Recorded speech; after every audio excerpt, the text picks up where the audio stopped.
কলকাতার সঙ্গে আকাশপথে আগেই যুক্ত হয়েছে অন্ডাল, এবার চাহিদা ছিল দিল্লি। অবশেষে সেই চাহিদা মিটল।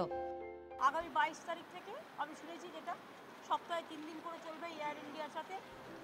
103 জন যাত্রী নিয়ে ঠিক দুপুর 2:30টায় অন্ডালের উদ্দেশ্যে টেক অফ করে এয়ার ইন্ডিয়ার এয়ারবাস 319। মুখ্যমন্ত্রী এবং রাজ্যের কয়েকজন আমলা ছাড়াও প্রথম বিমানে ছিলেন কলকাতা এবং দুর্গাপুরের শিল্পপতিরা। দমদম থেকে অন্ডাল বিমানবন্দরে পৌঁছতে সময় নিল ঠিক 40 মিনিট। আপাতত সপ্তাহে 3 দিন কলকাতা অন্ডাল দিল্লি রুটে বিমান চালাবে এয়ার ইন্ডিয়ার সংযোগী সংস্থা অ্যালায়েন্স এয়ারলাইন্স।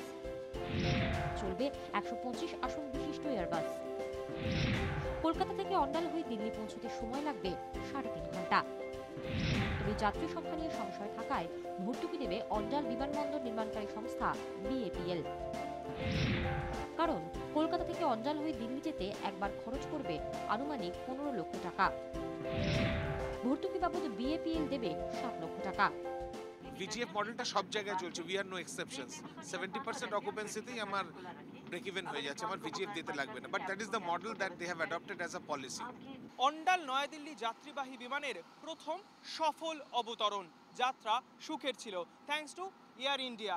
কিন্তু প্রশ্ন, এই রুটও শেষ পর্যন্ত অলাভজনক রুট হয়ে যাবে না তো? সপ্তাহে 3 দিন অন্তত নিয়মিত যাত্রী পাওয়া যাবে তো? ক্যামেরায় অমিত দাসের সঙ্গে ঋত্বিক মণ্ডল, 24 ঘন্টা, দুর্গাপুর।